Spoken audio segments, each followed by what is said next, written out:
Qu'on l'aime ou qu'on ne l'aime pas, on en a tous besoin. Madame, Monsieur, bonjour et bienvenue sur Place Publique qui s'intéresse aujourd'hui à la police et plus précisément à la police régionale, partie des différentes polices municipales pour former un nouveau groupe. Pour en parler, nous accueillons sur notre plateau aujourd'hui Pascal Pittet. Bonjour. Bonjour. Vous êtes le commandant de la police communale de la ville d'Yverdon-les-Bains, c'est exact? Exactement. Vous êtes en poste depuis 2010? Depuis une année et demie, exactement. Et quel est votre rôle en qualité de commandant de la police d'Yverdon? Alors, j'ai une fonction de chef de service en fait, de la sécurité publique d'Yverdon-les-Bains qui, finalement, dans sa subdivision, regroupe la police, mais d'autres secteurs tels que le contrôle des habitants, la police administrative, le cimetière, tout ce qui est, le lac, le port notamment. Enfin voilà, c'est environ 85, 90 collaborateurs dans ce service. Mais on a l'impression que c'est un poste plus administratif quelque part. Vous êtes aussi sur le terrain parfois? Oui, j'ai un regard de professionnel qui allie effectivement un regard opérationnel avec ce qui se passe dans le terrain, un regard de chef vis-à-vis des collaborateurs qui me prend, je pense, en tout cas bien 80%, c'est ce qui me plaît dans ce métier. Et le contact avec les collaborateurs. Oui, notamment, et d'autres, tous les acteurs qui constituent finalement la vie dans cette ville d'Yverdon. Et puis aussi un regard, je dirais quand même, parce que ce qu'on me demande aussi un peu analytique de ce qui se passe et pourquoi et des phénomènes.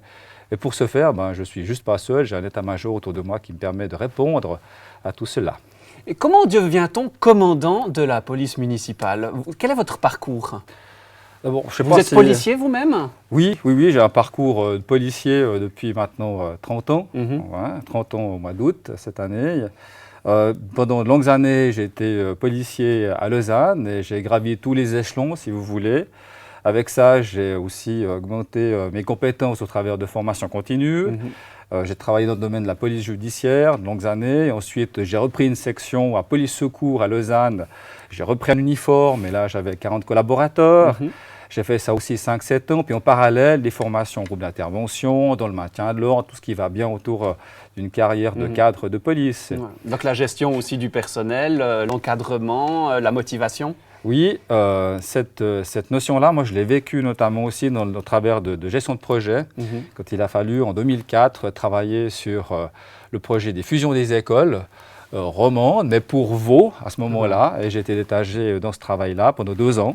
Et ensuite, en 2006, j'ai pu reprendre la conduite de l'école de police de Savaton. Et là, j'y suis resté à peu près 5 ans, 5 ans et demi, 6 ans, comme responsable de la formation de base. Mais vous nous parlez beaucoup de Lausanne, et pourtant, vous êtes à la police d'Yverdon.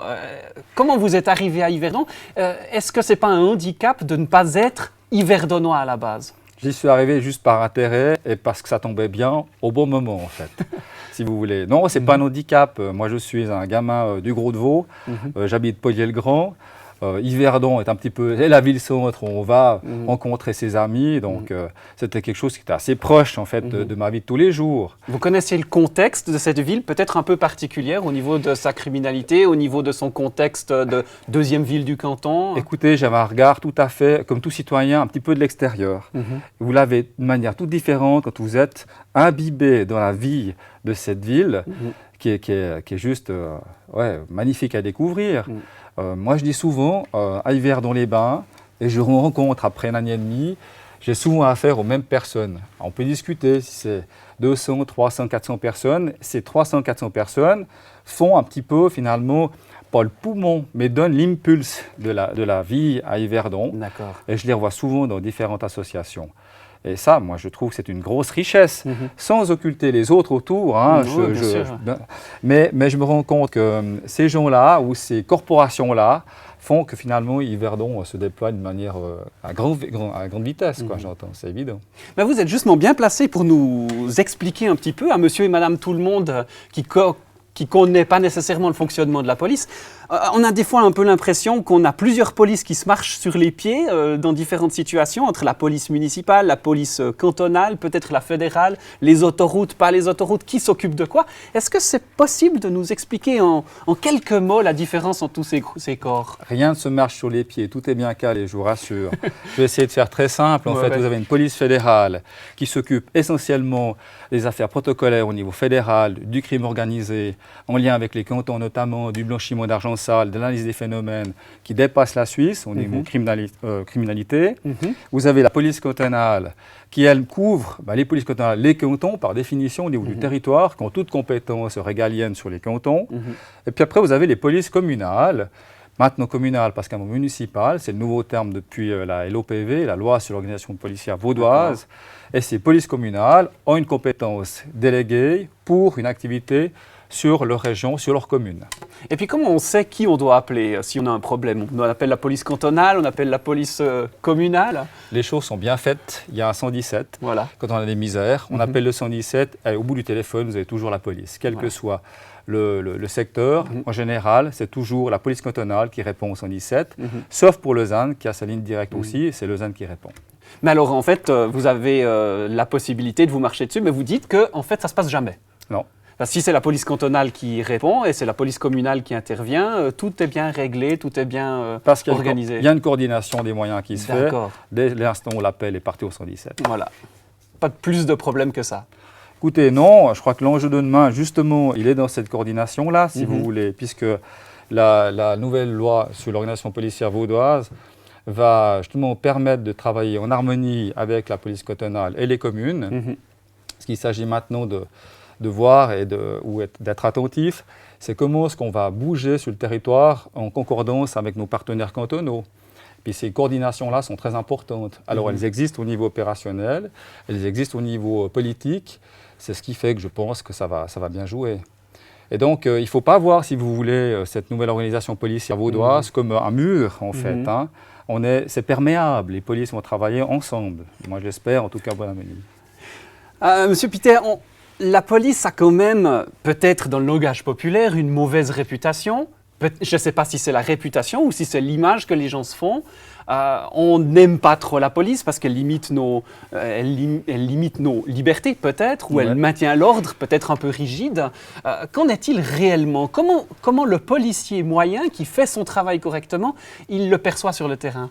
Bon, d'ailleurs, vous savez très bien que lorsqu'on a une tâche régalienne, on impacte l'autre forcément par des normes, des lois, etc. Et ça suscite des émotions chez l'interlocuteur, même s'il n'a rien fait. Un simple contrôle d'identité, vous créez une émotion, c'est de fait. Alors bien sûr, ça c'est tout ce qui est subjectif. Mais il y a une étude qui date, certes peut-être maintenant, je n'ai pas en tête depuis quand ça date, c'est l'étude de M. Kilias, l'éminent criminologue, qui a démontré que plus de 70% de la population était pour l'autorité, pour la police. Après, peut-être parce que simplement c'est nécessaire. C'est bien nécessaire, on va dire ça comme ça, c'est bien heureux, je pense, dans un état de droit. Maintenant, les policiers, comment est-ce qu'ils le perçoivent? Moi, je me suis souvent rendu compte que le policier a souvent affaire aux mêmes personnes. Et ça change parfois l'appréciation générale du problème. Quand vous dites la même personne, c'est-à-dire la qui même... récidive, ou bien le même secteur d'intervention, où on a les problématiques qui sont regroupées, dans le milieu de la drogue, par exemple. Et ça peut donner une image ou bien un sentiment au policier de se dire, mais mon Dieu, il y a tout le temps de la misère, j'avance pas dans mon travail. Mais il sait aussi qu'il y a d'autres interventions qui sont profitables, où il y a des remerciements. Donc on ne voit pas que des choses noires dans notre métier, au contraire. Et en même temps, il y a quand même toujours des slogans un petit peu anarchiques, quelque part, sur les murs. Police partout, justice nulle part. Ben oui, c'est la liberté d'expression. Voilà, vous le lisez comme moi. Mais je ne pense pas que c'est l'œuvre de la majorité de la population, sinon ça se saurait. Donc vous avez l'impression plutôt que la population vous accueille plutôt bien? Oui, moi écoutez, il y a très détachée, très ouverte, vraiment, je pense. Oh, c'est déjà une bonne nouvelle. Aussi écoutez, pour les agents qui travaillent, évidemment. Parce que ça ne doit pas être rose tous les jours. La ville d'Yverdon a quand même une réputation d'une ville assez violente, ou avec une criminalité, petite criminalité ou plus grosse criminalité qui augmente. Sur le terrain, comment vous le vivez? Ouais, j'ose vous dire au passage, surtout très stigmatisé par les médias sur le Nord vaudois, très fortement, je trouve. Donc c'est sur le regard que j'ai, personnel. Ça, donc ce que vous nous dites, c'est que ce n'est pas si grave que ça. Non, je vous le dis, on pourrait faire des études comparatives sur d'autres villes, j'entends, on n'est pas... et c'est vrai que ça donne cette impression-là très forte. D'ailleurs, on a eu récemment une jeune étudiante de Neuchâtel qui est venue faire un stage chez nous, une personne tout à fait détachée de la ville, etc. Et elle nous a fait ce retour, tout est trop haut, trop stigmatisé, c'est vrai. Elle était voir des gens à la gare, elle a vu les commerçants, etc. Il se passe des choses, ce serait faux de dire le contraire. Mais j'entends en bonne nuance. Alors le regard, moi, que j'ai par rapport à Yverdon, je peux comparer par rapport à Lausanne, vous me direz, c'est pas comparable. C'est quand même pas la même... C'est pas la même chose. Mais enfin, moi je pense, et je le dis, on pourrait le mettre les chiffres à l'appui, je n'ai pas pris ce soir ou cet après-midi, il n'y a pas plus ailleurs en termes de criminalité. On a eu un pic, par contre, et c'est important de souligner, et toutes les villes le vivent quand même, c'est ce pic lié à la consommation de produits stupéfiants. Et là, on a un vrai problème, il faut le dire. Ce n'est pas nouveau ce que je raconte, mais c'est vraiment une réalité. Après, je pense que ça va être aussi compris sur toute la chaîne des intervenants. La police est une chose, mais bien sûr la justice est aussi une autre. Et je pense que là derrière, on peut encore mieux travailler dans le suivi de ces actions-là. Et justement, vous parlez d'intervention, il y a quand même des choses qui se passent, on a parlé de stupéfiants, et puis c'est des choses qu'on retrouve dans le journal depuis quelque temps, dans le journal La Région Nord-Vaudois. Vous publiez chaque semaine le 117, donc un petit peu un résumé des interventions de la police. Ouais. Si vous dites que c'est stigmatisé, est-ce que le fait de montrer toutes les interventions où vous participez n'augmente pas le sentiment d'insécurité? Quel est le rôle? Exactement. Je trouve que c'est très subtil la communication finalement sur les problématiques de société liées à la police. C'est vrai que trop communiquer, trop d'informations, vous ne savez jamais comment ça va être pris et vous pouvez justement créer ce sentiment d'insécurité subjective au travers des articles. Alors après, c'est une douce alchimie entre cette histoire-là, vous le savez peut-être mieux que moi en tant que journaliste. On fait ce qu'on peut, on essaie de communiquer pour dire finalement, voilà, que fait la police sur une semaine par exemple. Et les échos aujourd'hui me font dire que finalement c'est positif de communiquer ainsi. Les gens nous disent, mais mon Dieu, il se passe ceci à Yverdon, ce n'est pas que des problématiques de stupéfiants, mais c'est aussi une grand-maman qui est tombée de son lit, c'est aussi les services d'aide à domicile parce qu'à 3 h du matin, il n'y a plus personne pour répondre à une problématique liée à l'état de santé. Donc c'est des choses comme ça qui s'écrivent, si vous voulez, dans ce 117 Express. C'est vrai que dans ce 117, effectivement, il n'y a pas que des interventions qu'on pourrait qualifier de criminel, mais aussi social. Exactement. Et d'ailleurs, si vous me permettez de reprendre au bon, le travail de la police, finalement, c'est en grande partie, je l'invente rien, ça s'est déjà dit, social. Ouais, donc, quand on a préparé un peu cette émission ensemble, vous m'avez dit il y a l'aspect circulation, l'aspect pénal et l'aspect social, c'est 80% du job. Vous savez, je constate une chose, les aspects circulation, mais pas qu'à Yverdon, tout ce qui touche à la liberté de mouvement de chacun, impacte fortement. Donc, ce qui est visible, ça on le savait. C'est normal. C'est normal. Maintenant, il y a beaucoup de choses qui se passent dans le métier de policier qui ne sont pas visibles de l'extérieur sur la voie publique. Les violences domestiques, où il faut placer des enfants qui sont dans la misère. Des personnes, encore une fois, qui sont désœuvrées par grand froid, etc. Et puis, j'ai envie de vous dire, dans chaque affaire liée à des affaires, je dirais, pénales, par exemple, de stupéfiants, en face de vous, vous avez quelqu'un, vous avez une personne. Un être humain. Vous avez un être humain. Et là, je crois que la subtilité ou je dirais la plus-value d'une bonne intervention, c'est l'amorce que le policier peut avoir vis-à-vis de cette personne, même si elle a fait une faute. C'est comment est-ce qu'il rentre en scène avec elle. Quelle est sa capacité d'écoute sur le problème et comment est-ce que je vais apporter une réponse. Et quand vous faites ça, qu'on le veuille ou non, on est professionnel, on fait du social. On est dans l'écoute, on est dans le suivi, on est dans l'aide à la personne. Mais la police, elle est formée pour faire ce genre de travail. Oui, on a l'impression finalement que le policier, c'est un psychologue quelque part alors. Oui, c'est beaucoup de facettes un policier. Ouais. Je dirais, c'est un vrai caméléon le policier. Il peut passer d'une intervention explosive qui lui a vécu mais avec beaucoup d'intensité sur un vol à main armée par exemple, et ensuite après aller secourir quelqu'un qui a besoin de lui à domicile et il doit redescendre, si vous me permettez, dans les tours pour être adéquat vis-à-vis de la personne. Alors oui, il y a des formations pour y arriver. on reste humain avec nos hauts et nos bas, ça c'est certain. Ces formations se font à l'Académie de police de Sabaton. C'est des formations psychosociales qui représentent à peu près 82 heures. Là-dedans, vous avez la gestion des conflits. Vous avez aussi notamment l'analyse des maladies psychiques, en tout cas le contour qui aide à rentrer en contact avec les autres. D'accord. Ouais, un vrai métier, un métier complet, quoi. Moi, je pense, écoutez, ça fait 30 ans que je le fais. C'est un métier complet. C'est un métier qui demande aussi de se ressourcer beaucoup de manière personnelle.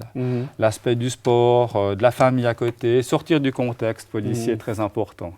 Je pense que savoir se ressourcer pour être meilleur ensuite de son activité, c'est absolument nécessaire. Pas qu'à la police d'ailleurs, bien sûr, mais dans une activité qui demande autant d'intensité et avec un monde variable, si vous voulez, c'est nécessaire. J'ai toujours dit, je le dis toujours, ce qui est intéressant, moi, ce qui m'intéressait dans ce métier quand je l'ai embrassé, il n'y a qu'une chose de certain, c'est l'incertitude. Non, mais quand vous avez passé ça, vous êtes bon pour la journée, vous voyez. Voilà. Mais vous me tendez une perche immense là, parce que c'est une des questions qu'on a posées, qu'on a voulu aller chercher auprès des téléspectateurs. Qu'est-ce qu'ils ont envie de savoir sur la police? C'est comment vous les prenez en charge? Vous l'avez dit, le policier vient d'intervenir sur un vol à main armée et tout de suite après, il doit aller faire du social, beaucoup plus calme, de redescendre les tours. Il peut y avoir des cas graves. On l'a vu avec des événements récents à Yverdon, notamment cette explosion à la rue de Neuchâtel. Comment vous suivez vos agents, en particulier en votre poste de commandant? D'abord, dans ces missions telles que vous l'évoquez, en fait, c'est un parterre de professionnels qui permet à la réussite de l'intervention. Ce n'est pas que la police qui permet ceci. Travailler avec les autres services. Donc, ouais, exactement. J'ai envie de dire que, et souvent, la police est qu'un élément finalement de la chaîne pour répondre à ces problématiques-là. C'est très important encore pour un policier d'être un bon communicateur, mais aussi d'être, encore une fois, je le dis, un vrai caméléon avec les autres pour bien travailler. Ceci en passant, je pense que c'est la clé du succès. Pascal Pittet, on est aussi là pour aborder une nouvelle problématique ou un nouveau projet qui est en train de se mettre en place. C'est la régionalisation de la police. Alors on va en discuter tout de suite après, mais d'abord je vous propose d'écouter les municipaux en charge de ce dossier dans 2 communes qui vont y prendre part. Très volontiers. Le conseil communal d'Yverdon a approuvé jeudi 8 mars la création d'un corps de police régional. Ce projet, qui au départ ne semblait pourtant pas faire l'unanimité, a été accepté à 58 voix contre 32. Une victoire pour le municipal de la police d'Orbe, Pierre Mercier. On est totalement satisfait d'abord pour la population, puisque la population d'Orbe avait voté pour la police coordonnée. Donc nous devions défendre cette position. Nous y sommes parvenus avec la complicité d'Yverdon en particulier. Nous avons été les initiateurs du projet Orbe. Et puis il nous fallait un cordon ombilical avec Yverdon, et cela passait par Chavornay, dans la mesure où Chavornay travaillait avec nous et que Serpitaine nous avait demandé les mêmes services. Alors c'était plus facile de passer par ce côté-là de la plaine de l'Orbe plutôt que de l'autre, où on savait qu'il y avait des réticences par rapport à la police intercommunale. Alors la fusion, c'est pour le 1er juillet. Alors bien entendu, il faut transférer les policiers d'Orbe à Yverdon, parce que c'est Yverdon qui fera au début l'administration de cette police, et par la suite, ça deviendra la police de l'association de la police du Nord-Vaudois. Donc le 1er juillet, c'est la date de départ. Il semblerait qu'il aurait été plus raisonnable que la police régionale collabore notamment en proximité avec les autres communes de l'agglomération yverdonoise. Mais par contre, il aurait été souhaitable d'avoir une collaboration régionale très globale, y compris la police d'Orbe, y compris la commune d'Orbe. La municipalité de Chavornay s'est déjà positionnée en novembre, en décembre avec le conseil communal. Les choses étaient claires, nous avons participé depuis une bonne année à ce projet qui était plaisant, qu'il a toujours resté. Le seul élément dissuasif était les finances, sachant que l'aspect financier, si on aurait adhéré à la police régionale, notre coût, notre budget des polices aurait été doublé. Ça nous coûtait environ 400 000 francs de plus année, par la collaboration intercommunale. Alors c'est cet élément dissuasif qui nous a fait prise de position de la municipalité de collaborer plutôt avec la police cantonale. Pascal Pittet, on l'a vu, ces deux communes, donc Chavornay et Orbe, vont prendre part à cette police régionale. Pourquoi créer une police régionale? Comment vous le sentez en particulier? Parce que quelque part, c'est vous qui allez prendre la direction de toute cette nouvelle équipe. Alors malheureusement, Chavornay n'est pas preneur dans cette police régionale, comme vous le savez. Par contre, Orbe, effectivement, nous a demandé en mars 2010, sauf erreur, en tout cas s'est approché auprès de la ville d'Yverdon pour finalement savoir quelle était la sensibilité de constituer une police intercommunale. C'est Orbe qui s'est approché d'Yverdon. C'est Orbe qui a fait la démarche. Pourquoi Orbe lance cette bonne initiative? question. Il y avait une question de fond finalement. Les polices avaient le choix, ou les villes qui avaient des polices avaient le choix à cette époque, de la garder ou de la mettre en main de la police cantonale, ou de constituer, si vous voulez, une police intercommunale. Mais la police cantonale, ça a été tout le débat. Effectivement, on risque de perdre cette proximité avec la population. Ça, c'était un argument bien évident qui était souvent mis en avant. Et puis après, derrière, il y a eu des choix politiques qui l'ont confirmé. Donc maintenant, si vous voulez, on se trouve en mars 2012. Nous avons bien avancé dans ce projet. Ouais. Et les communes et d'autres communes ont fait de même. Donc ça représente, 7 autres communes sont approchées d'Yverdon pour venir s'intégrer, en tout cas avoir le souhait de s'intégrer dans une police intercommunale. Aujourd'hui, comme vous le savez aussi, le conseil communal d'Yverdon a adopté les statuts et a validé, si vous voulez, le départ de cette police régionale, s'agissant d'Yverdon et Bains. Justement, le fait qu'une grande ville, la deuxième ville du canton, faut-il le rappeler, participe à cette police régionale, est-ce que ce n'est pas une façon pour la ville de se mettre en avant au détriment des petites communes? Alors justement pas, parce qu'en mars 2010, justement, il y a eu cette question qui était ouverte non pas seulement à Orbe, mais à toutes les communes. On a souvent évoqué, on s'est posé la question, pourquoi pas Sucevat, Trécovagne, etc. Le choix de ces communes était orienté plutôt vers la police cantonale. C'est un choix démocratique, j'entends à un moment donné. Chacun peut décider effectivement pour soi-même. Et les communes dépendent d'Essert, Pittet, de Suchy, Belmont, Corcelles, j'en oublie peut-être une. On fait justement ce choix d'intention, de vérité, pour s'associer à une police intercommunale. C'est comme ça que le projet est parti, en fait. Et finalement, comment ça va fonctionner? Parce qu'actuellement, les polices, elles existent. Peut-être pas dans les toutes petites communes, mais à Orbe, une police existe. À Yverdon, ça va de soi. Comment ça va s'organiser? Qui va prendre le relais? Qui va payer? Voilà. Alors écoutez, ce qui est important de dire, et je le dis haut et fort, c'est que les habitants d'Yverdon auront toujours le même standard de compétence et de qualité à Yverdon. Rien ne va changer pour le citoyen lambda. Donc c'est pas au détriment de la ville? Absolument pas. Mais en même temps, les policiers ils vont devoir aller travailler plus loin, donc ils seront plus au centre-ville. Par équation, il y a des effectifs supplémentaires qui sont arrivés. Et qui vont quand même. Voyez. Ah bien oui, écoutez, on ne peut pas, j'entends, produire de la sécurité sans moyens. Ouais, et là, la ville d'Yverdon l'a compris. Et le conseil communal a récemment validé 8 postes et j'en suis bien heureux. C'est suffisant, 8 postes? Écoutez, c'est déjà 8 postes, j'ai envie de vous dire. D'accord. Il nous faut partir. Aujourd'hui, la police intercommunale part avec un ETP, avec 65 ETP équivalent temps plein. 65 collaborateurs. Je rappelle juste que la ville d'Yverdon, il y a de ça maintenant une année, avait seulement 50 collaborateurs. Donc, vous voyez l'espace qui a été donné à cette police pour pouvoir répondre à cette mission-là. Donc, je pense que là, on a des bases qui sont stables. Si vous me laissez le temps de vivre une année, de faire un bilan, puis d'évaluer ce que ça veut dire en termes de résultats, je reviendrai vous dire si oui ou non, eh bien, on est dans la cible. Mais pour l'instant, je pars assez confiant. Juste une précision, 65 policiers, c'est ces 8 communes. Donc, c'est les policiers d'Yverdon avec les policiers en place actuellement à Orbe et les autres. En tout, ça fait 65. Exactement. Pour être plus précis, vous aurez un poste de police à Orbe qui aura cette mission de police de proximité, mais qui aura aussi cette compétence d'appuyer cette fameuse 3e patrouille qui sera dans un secteur sud, au-delà d'Yverdon, si vous voulez, 24 heures sur 24.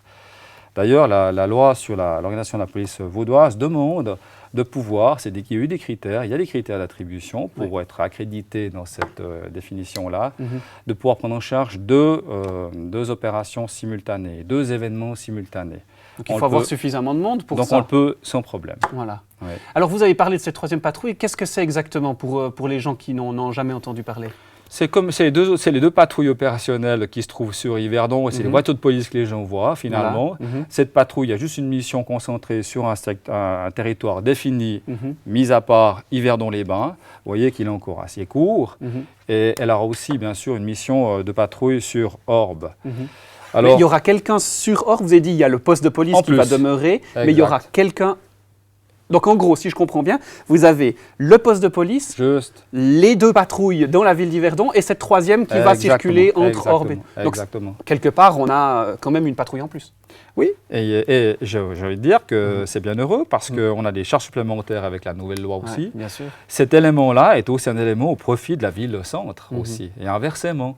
Et je dirais, moi, le vecteur d'influence très fort dans cette police intercommunale, en fait, c'est que je peux bouger, si vous me permettez, sans faire d'élitisme, les forces pas à ma convenance, en fonction des problématiques, sous un même commandement. Et ça, c'est très fort. Et ça, c'est quelque chose qui mérite d'être souligné. Nous avons une inertie opérationnelle qui est importante sur un territoire donné. Ça s'appelle l'économie des moyens, tout simplement, avec un secteur très, très, très restreint, somme toute. Votre rôle de commandant de cette nouvelle police, c'est d'intégrer ces nouvelles personnes, donc les anciens policiers d'Orbe, dans un système existant. Mais en même temps, on dit les réglementations ne vont pas vraiment évoluer, les uniformes ne vont pas évoluer. Il n'y aura pas des conflits d'ordre de la culture d'entreprise, de la culture de la police d'Orbe par rapport à celle d'Yverdon?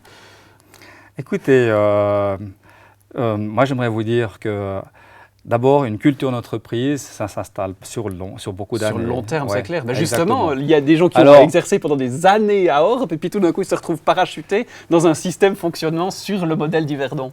On n'a juste pas attendu des décisions avant de se connaître, si vous voulez. Les policiers qui se trouvent à Orbe, par exemple, sont des policiers que l'on connaît forcément, puisque le milieu policier est vaste, les formations policières sont souvent centralisées. C'est des collaborateurs que j'ai rencontrés, soit dans le cadre de formation à l'Institut suisse de police, c'est des gens que j'ai eus sous mes ordres à d'autres occasions. C'est des gens qui connaissent aussi les collaborateurs d'Yverdon, bien sûr. Donc, si vous voulez, le métier de policier, somme toute, il est identique partout, puisque les profils de base sont communs. Après, vous avez raison de le souligner, les cultures des régions sont différentes.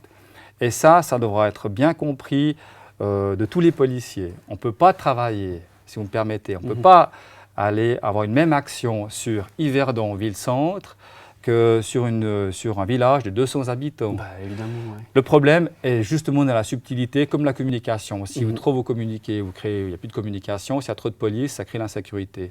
C'est vrai. Trop de police à un endroit suscite un intérêt. Et là, je pense que l'enjeu majeur de cette police intercommunale sera d'apporter des réponses adéquates, demandées et sollicitées.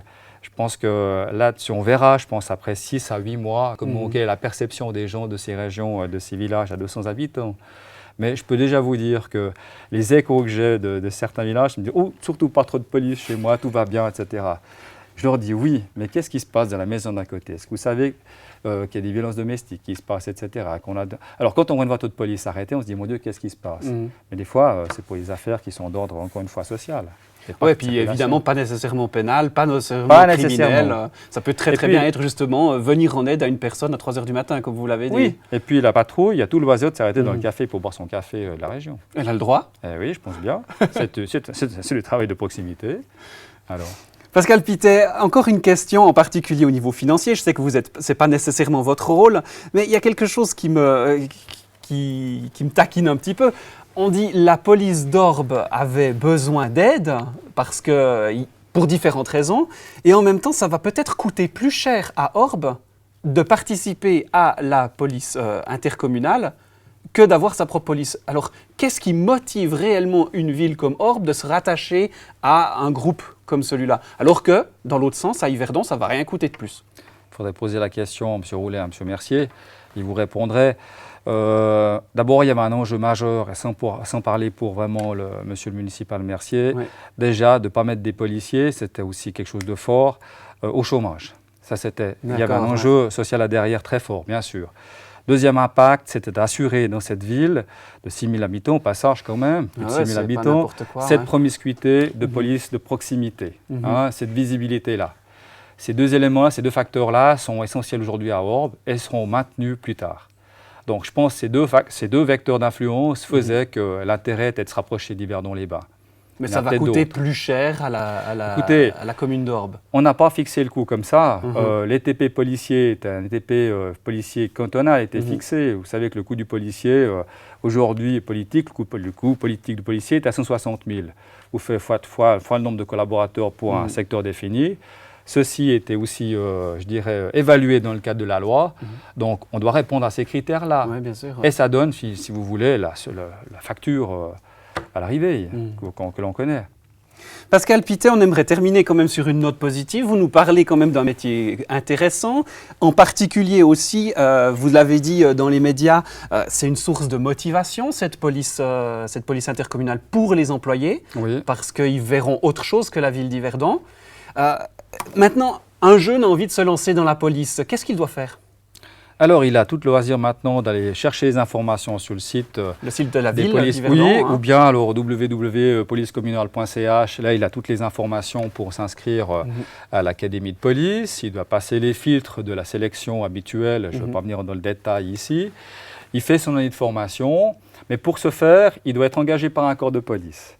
Donc, il doit s'annoncer auprès d'une commune, d'un corps de police cantonal ou communal, pour aller à l'académie de police. Et il y a de la place ? Et il y a encore de la place. J'engage. Vous engagez. Eh bien, l'appel est lancé. Pascal Pittet, merci beaucoup de nous avoir accompagnés sur Place Publique, de nous avoir fait prendre part un peu aux activités de la police, peut-être de la rendre un peu plus accessible à la population. C'est un plaisir, merci beaucoup. Madame, Monsieur, c'est ainsi que se termine cette édition de Place Publique. Nous espérons qu'elle vous aura intéressé. Vous pouvez sans autre la voir et la revoir ou la partager avec vos amis sur maxtv.ch. Quant à nous, nous nous retrouvons la semaine prochaine avec de nouveaux invités et de nouvelles aventures. Au revoir.